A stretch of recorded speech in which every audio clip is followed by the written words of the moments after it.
ஒரு சில வசனங்களை வாசிப்போம். 1 கொரிந்தியர் 6ஆம் அதிகாரம் 9ஆம் வசனம் முதல் நான் வாசிக்கிறேன். அநியாயக்காரர் தேவனுடைய ராஜ்யத்தை சுதந்திரிப்பதில்லை என்று அறியீர்களா? வஞ்சிக்கப்படாதிருங்கள். வேசி மார்க்கத்தாரும் விக்கிரக ஆராதனைக்காரரும் விபசாரரும் சுய புணர்ச்சிக்காரரும் ஆண் புணர்ச்சிக்காரரும் 10வது வசனம் திருடரும் பொருளாசைக்காரரும் வெறியரும் உதாசீனரும் கொள்ளைக்காரர்களும் தேவனுடைய ராஜ்யத்தை சுதந்திரிப்பதில்லை. 12ஆம் வசனம் உங்களில் சிலர் இப்படிப்பட்டவளா இருந்தீர்கள். ஆயினும் கர்த்தராகிய இயேசுவின் நாமத்தினாலும் நமது தேவனுடைய ஆவியினாலும் கழுவப்பட்டீர்கள், பரிசுத்தமாக்கப்பட்டீர்கள், நீதிமான்களாக்கப்பட்டீர்கள். பாருங்க,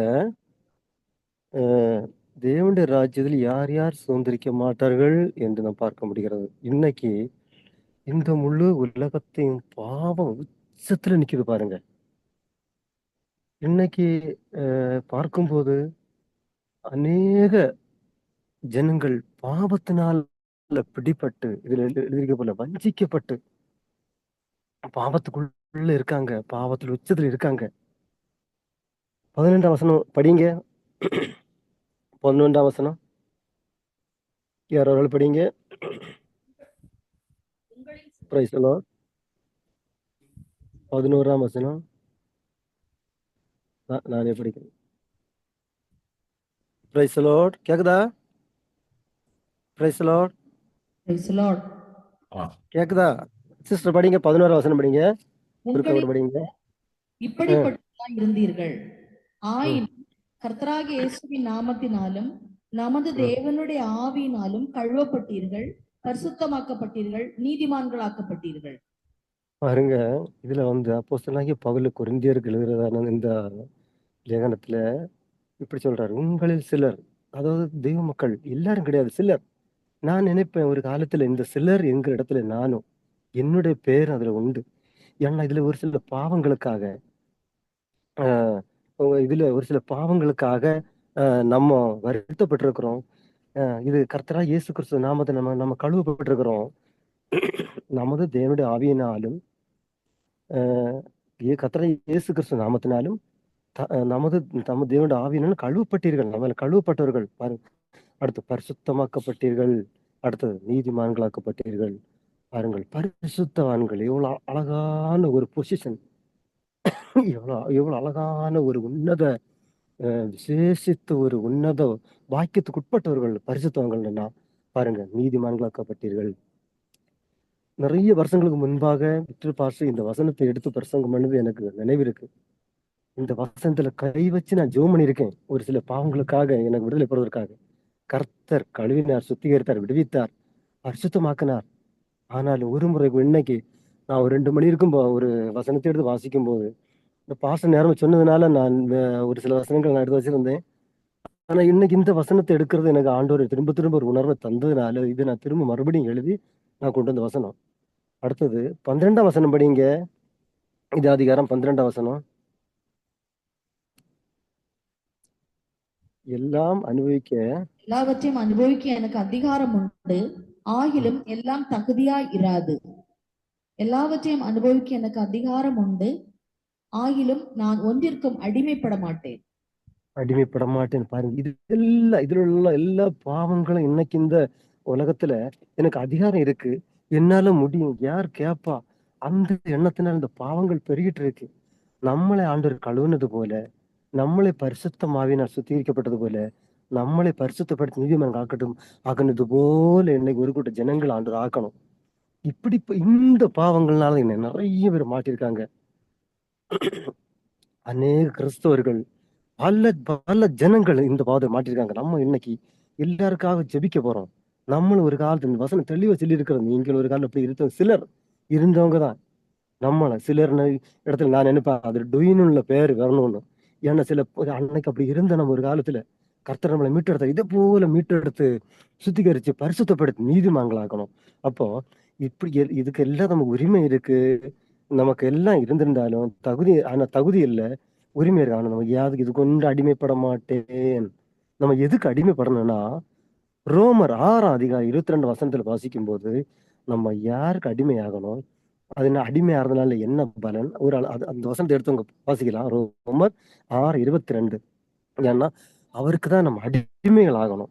அடிமைகள் ஆகும்போது பரிசுத்தமாவில் கிடைக்கும் பலன், அது முடிவு நித்திய ஜீவன். பாருங்க. இப்பொழுது நீங்கள் பாவத்தினின்று விடுதலையாக்கப்பட்டு தேவனுக்கு அடிமைகளானதினால் பரிசுத்தமாகுதல் உங்களுக்கு கிடைக்கும் பலன், முடிவோ நித்திய ஜீவன்.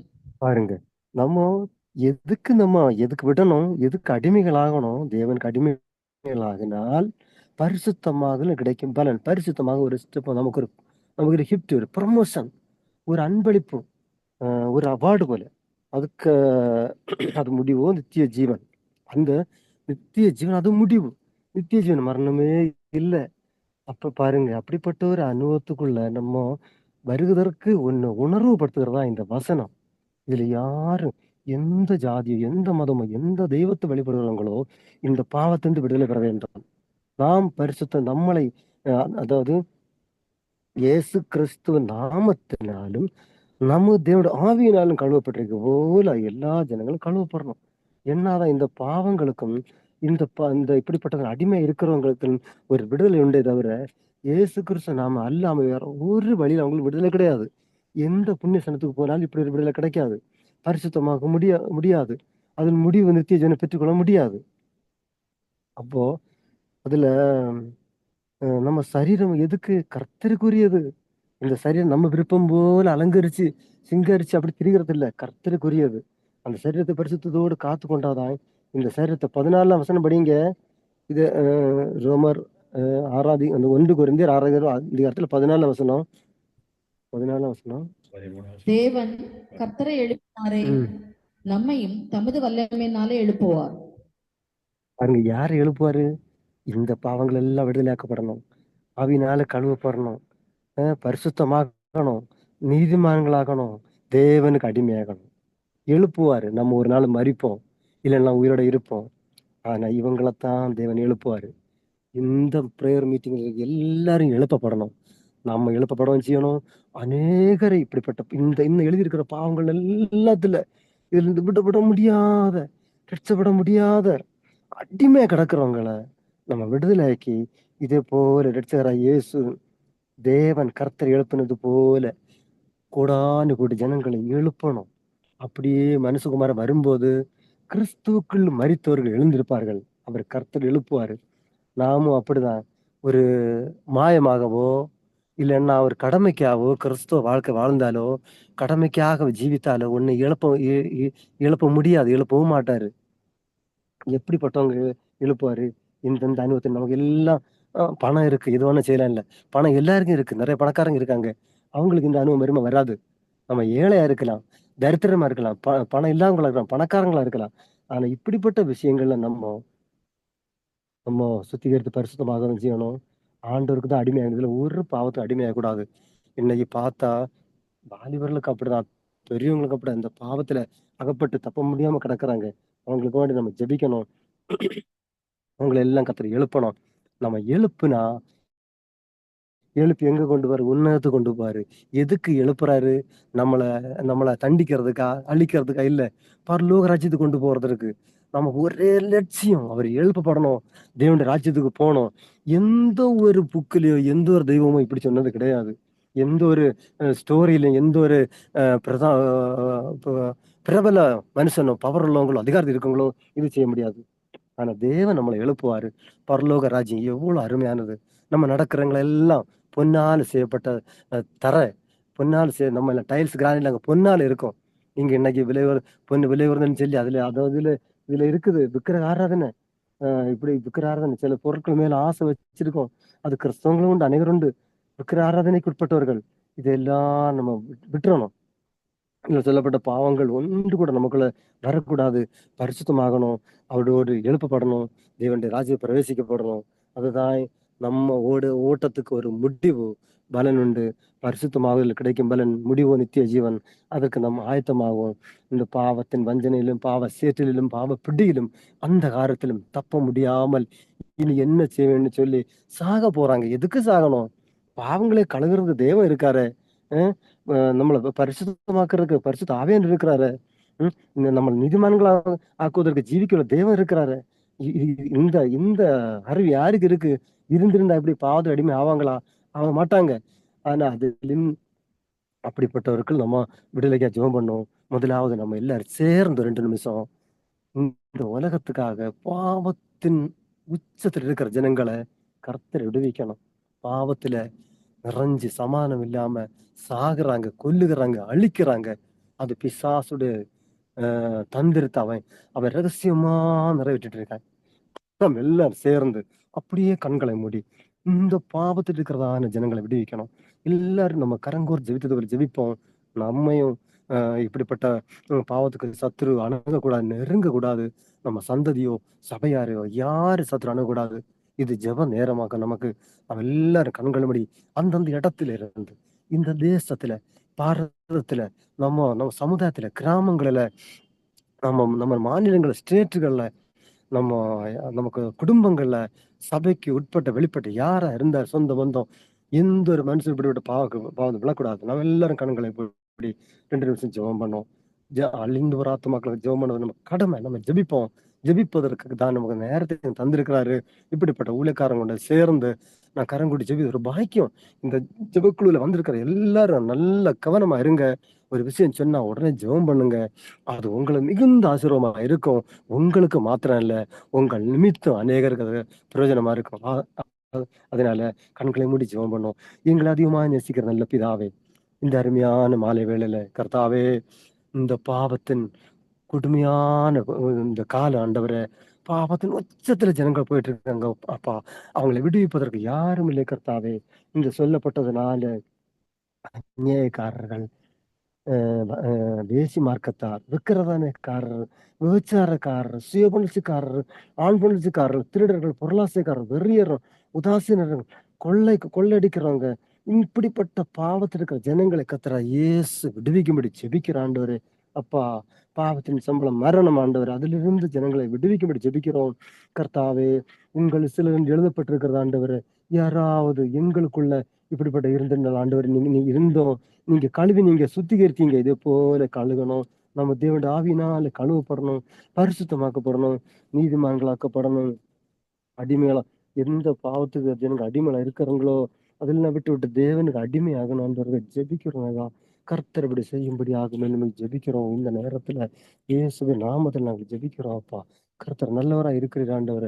நீர் அப்படி செய்யும்படி ஜெபிக்கிறோம்னாதா அநேக வாலிபர்கள் பாவத்தினால் அவர்களுக்கு என்ன செய்வது தெரியாது. அந்த பால்ய பிராயத்தில் அருமையான பால்ய பிராயத்தை கெடுத்து கொண்டிருக்காங்கப்பா. கர்த்தாவே நீர் மீட்டெடுக்கணும் ஆண்டவரே. அநேகர் குடும்பமானவங்க, பிள்ளைகள் உள்ளவங்க, குடும்பம் நடத்துறவங்க, குடும்பஸ்தரா இருந்து ஆண்டவரே பாவத்துல விழுந்து கிடக்குறாங்கப்பா. அவர்களை மீண்டெடுக்கப்பா ஆண்டவரே. இந்த தேசத்துல கோடானு கோடி ஜனங்கள் உண்டு ஆண்டவரே. கர்த்தாவே அவருடைய ரட்சிப்புக்காகவும் அவருடைய பாவங்களை கழுவப்படும்படியாகவும் கர்த்தர்களை மீண்டெடுக்கும்படியாக ஜெபிக்கிற ஆண்டவர். அல்லேலூயா. ஆண்டவர் எங்கள் சபைக்கு உட்பட்ட, எங்கள் குடும்பத்துக்கு உட்பட்ட, எங்க சமுதாயத்துல, எங்க தேசத்துல, கிராமங்கள்ல உள்ளவர் கூட ஆண்டவரே இந்த விஷயத்துல அகப்பட்டிருக்கலாம். ஒரு நாள் இந்த பாவத்தினால அவங்க அகப்பட நேரத்துல தெரியுங்கிறதாவே. ஆகினால அதற்கு முன்பாகவே அவங்களை விடுவிக்க ஜெபிக்கிறோப்பா ஆண்டவரே. ஜெபத்தை கேட்கிற தெய்வம், பாவத்தின் ஜனங்களை விடுவிக்கிற தெய்வம் ஆண்டவரேப்பா. இறங்கும் ஆண்டவரேப்பா. எங்களுக்கு இப்படிப்பட்ட ஒரு நேரத்தை தந்தீரே, நமக்கு ஸ்தோத்திரம். அநேகர் இந்த பாவத்திலிருந்து விடுதலை ஆக்குவதற்கும் மரணத்திலிருந்து விடுதலை ஆக்குவதற்கும் நம்முடைய சித்தம் ஆண்டவரே. அதை செய்யும்படி ஜெபிக்கிறோம். நாங்கள் விண்ணப்பம் பண்ணுகிறோம், மன்றாடுகிறோம்ப்பா. கர்த்தாவே நீர் மீட்டெடுங்கப்பா. பாலிய பிள்ளைகள், சிறு பிள்ளைகள், பெரியவங்க, வேதிவர்கள் எல்லாரும் கர்த்தாவே ஒருவரையும் பாவம் விட்டு வைக்கவில்லை ஆண்டவரே.